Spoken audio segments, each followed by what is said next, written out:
जो हम कंटिन्यू कर रहे थे उसका क्वेश्चन नंबर 31, 32, 33, 34 तक हमने कंप्लीट किया था लास्ट वीडियो तक। अब इसका क्वेश्चन नंबर 35 और 36 ये दोनों ही क्वेश्चन सेम चैप्टर से आते हैं and that is from the part 2 chapter number 2 accounting for debenture. तो ये क्वेश्चन नंबर 35 और 36 कंप्लीट होते ही आपका कंप्लीटली सेक्शन सी पूरा हो जाएगा। तो चलो डिबेंचर के कुछ इंपॉर्टेंट क्वेश्चंस देखते हैं। On 1/4/2017, Navya Limited issue 6,011% debenture of ₹100 each। तो 6,000 डिबेंचर इशू किए हैं और जो उसकी फेस वैल्यू है that is 100 at a discount of 5%। तो आपको जो डिस्काउंट देना है पर डिबेंचर वो है 5%। All the debentures are redeem on 31/3/2023। तो ये डिबेंचर 31/3/2023 को रिडीम हो गए at a premium of 10%। It means आपको जब डिबेंचर के पैसे वापस देने हैं तो आपको 10% प्रीमियम से देना। पास necessary journal entry in the books of the company. तो एंट्री लिखनी है, देखो यहाँ क्लियरली लिखा है विदाउट नरेशन। तो जब भी आपको लिख के दे के विदाउट नरेशन तो आपको फिर नरेशन लिखने की जरूरत नहीं है। ओके, ये क्वेश्चन पूछा गया है मार्च 2024 में। कैलकुलेशन थोड़ा समझ लेते हैं। नंबर ऑफ डिबेंचर कितने हैं, तो 6000 ओके इनटू एक डिबेंचर 100 रुपए का है बट ये हमने जो इशू किया है एट 5% डिस्काउंट है। तो 100 में से 5% आप माइनस कर दोगे तो 95 बचेगा और 6000 इंटू 95 तो 5,70,000। ओके, तो जो फर्स्ट एंट्री आपको करनी है 1/4/2027 की, जिस दिन आपको डिबेंचर के पैसे मिलेंगे उस दिन एंट्री होगी bank account debit 5,70,000 to debenture application and allotment account 5,70,000। देखो यहाँ पे बोला है नरेशन की जरूरत नहीं है तो आपको नरेशन नहीं लिखना है। ठीक है, सेकंड एंट्री देखते हैं। डेट आएगी सेम 1/4/2017। आपने जो debenture application and allotment credit किया उसको आप क्या कर दोगे, debit. Debenture application and allotment account debit 5,70,000। देखो यहाँ पे हमने जो डिबेंचर इशू किए हैं वो 5% डिस्काउंट से इशू किए हैं, मतलब 6,000 इंटू 5 दैट इज 30,000। तो अगर आप डिबेंचर इशू कर रहे हो उस टाइम पे डिस्काउंट दे रहे हो तो ये जो डिस्काउंट है वो कंपनी के लिए लॉस है। लॉस है तो आपको डेबिट करना पड़ेगा। Debenture discount account debit 30,000। Okay, अब जब ये हमें रिडीम करने हैं मतलब कि 31/3/2023 को जब हम ये वापस करेंगे तो हमें प्रीमियम से करना है और प्रीमियम कितना है 10%। तो 100 का 10% करोगे तो 10 रुपीज आएगा। तो 6,000 इंटू 10 दैट इज 60,000। देखो फ्यूचर में जब आपको वापस देना है तो 60,000 आपको एक्स्ट्रा देना पड़ेगा। तो ये आपका फ्यूचर का लॉस है और अकाउंट का रूल है फ्यूचर के प्रॉफिट को ध्यान में नहीं लिया जाता, बट अगर फ्यूचर का कोई लॉस है तो आपको उसको लिखना पड़ेगा। तो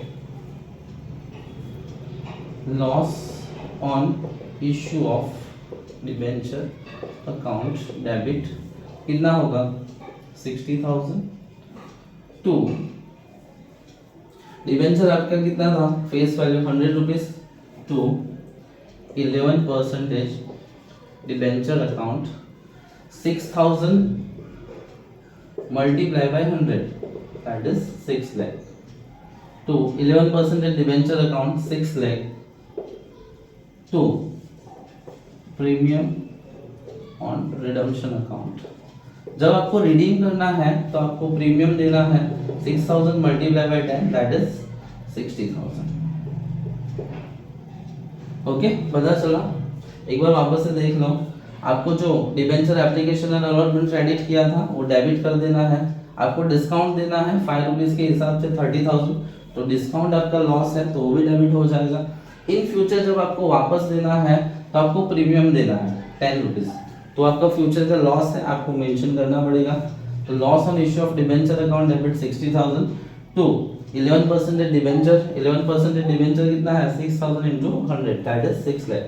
और आपको जो फ्यूचर में प्रीमियम से रिडीम करना है that is premium on redemption, तो वो आपको क्रेडिट कर देना है 60,000 से। ओके, पता चला। अब जब रिडम्पशन का टाइम आएगा दैट इज 31/3/2023, तो जो चीजें आपने क्रेडिट की है उसको अब आप क्या कर दोगे, डेबिट। तो 11% debenture account debit 6 lakh, okay. Premium on redemption account debit that is 60,000। अब ये पैसे आपको किसको देने हैं, तो जिसके पास डिबेंचर है that is known as a debenture holder. तो to debenture holder total payment आपको कितना करना पड़ेगा, 6,60,000।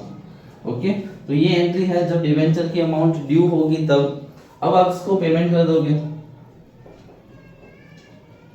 जब पेमेंट करोगे तो डिबेंचर होल्डर जो आपने क्रेडिट किया था उसको क्या कर देना है, डेबिट।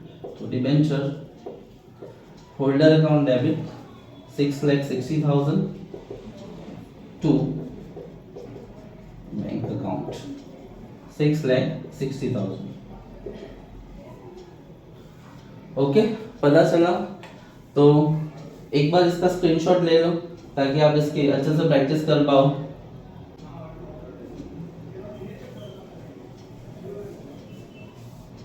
चलो बच्चों, इसी चैप्टर का एक और इम्पोर्टेंट क्वेश्चन समझते हैं।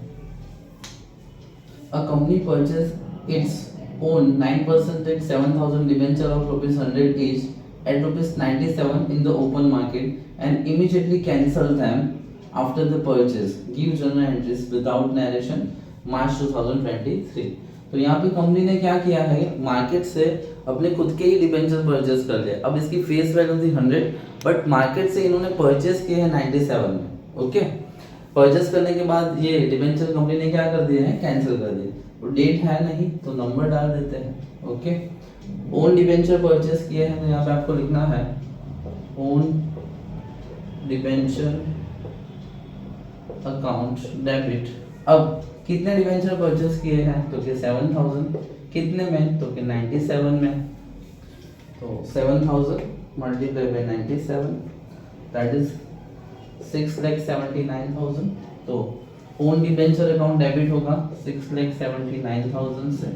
अब आपने परचेज किया तो पेमेंट करना पड़ेगा, तो टू बैंक अकाउंट 6,79,000। ओके, देखो यहाँ पे नरेशन लिखने की जरूरत नहीं है क्योंकि बोला है कि नरेशन की कोई रिक्वायरमेंट नहीं है। ओके, अब परचेज करने के बाद कंपनी ने क्या किया है, तो वो जो डिबेंचर परचेज किया उसको कैंसिल कर दे। अब हमें पता है कि कंपनी जब डिबेंचर इशू करती है तो डिबेंचर अकाउंट क्रेडिट होता है। अब जब कैंसिल करेगी तो डिबेंचर अकाउंट आपको क्या कर देना है, डेबिट। तो 9% डिबेंचर है तो 9% डिबेंचर अकाउंट डेबिट। 7,000 है, इसकी फेस वैल्यू 100 है that is 7 lakh. 9% debenture account debit होगा 7 लाख। अब आपने जो ओन डिबेंचर डेबिट किया था उसको आप क्या कर दोगे, credit to own debenture account 6,79,000। अब जब आप रिडीम कर रहे हो तो आपको कुछ प्रॉफिट हो रहा है। कितना प्रॉफिट हो रहा है, तो कि 7,000। अब ये हमने मार्केट से परचेस किया 97 में, एक्चुअल इसकी प्राइस कितनी थी 100, तो आपको पर डिबेंचर बेनिफिट कितना होगा 3 रुपीज का। तो 7,000 मल्टीप्लाई बाय 3 दैट इज 21,000। तो ये आपको प्रॉफिट लिख देना है to profit on redemption of debenture account, कितना 21,000। ओके, पता चला बच्चों, बहुत सिंपल सा क्वेश्चन था बट कभी कभार ऐसा होता है कि ये क्वेश्चन थोड़ा रूटीन से हटके है। तो ये सिचुएशन में बच्चे कभी कभार थोड़ी बहुत मिस्टेक कर लेते हैं, इसलिए एक बार इसका क्वेश्चन शांति से पढ़ के एक बार प्रैक्टिस कर लेना। चलो स्क्रीनशॉट ले लो ताकि आप इसकी अच्छे से प्रैक्टिस कर पाओ।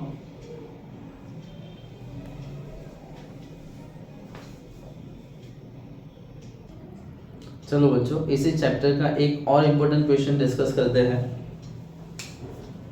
As on 1/4/2016, G Limited issued 12.5% convertible debenture of rupees 400।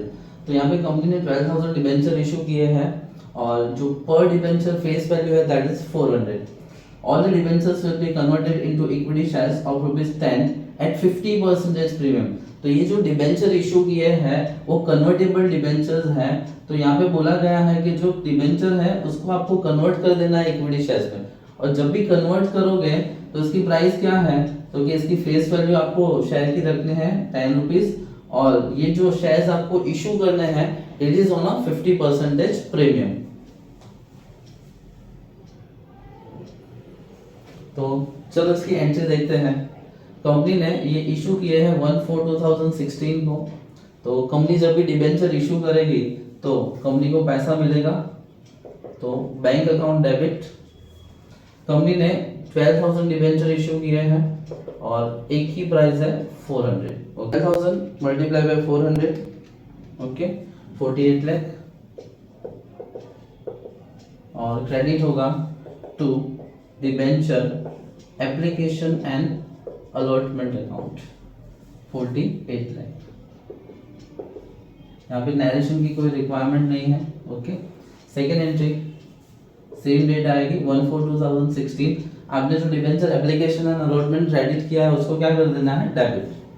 तो debenture application and allotment account debit 48 lakh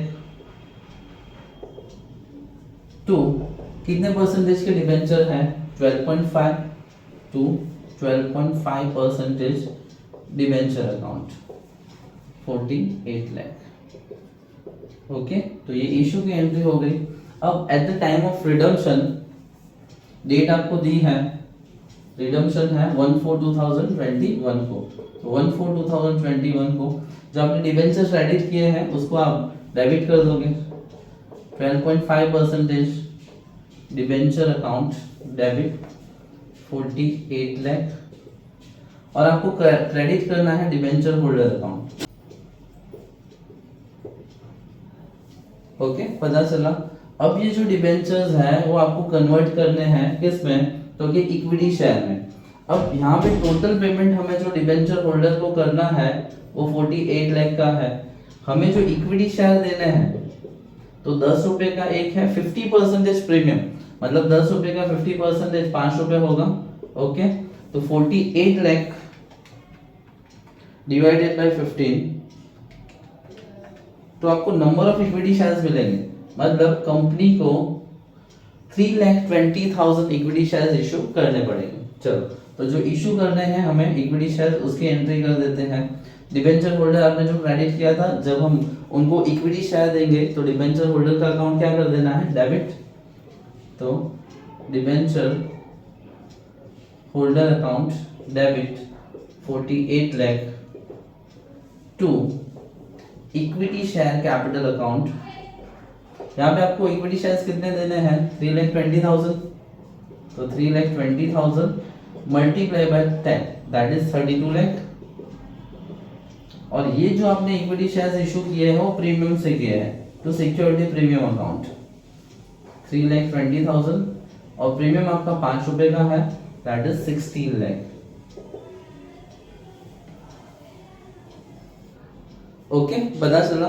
एक सिंपल सा सम था जो डिबेंचर को आपको इक्विटी शेयर में कन्वर्ट करना था। पता चला बच्चों? एक बार इसका स्क्रीनशॉट ले लो ताकि आप इसकी अच्छे से प्रैक्टिस कर पाओ।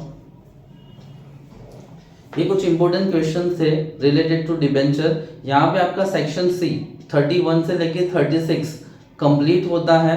ये जितने भी वीडियोस हैं सेक्शन सी से रिलेटेड उसकी आप अच्छे से प्रैक्टिस करना। Thank you so much for watching this video.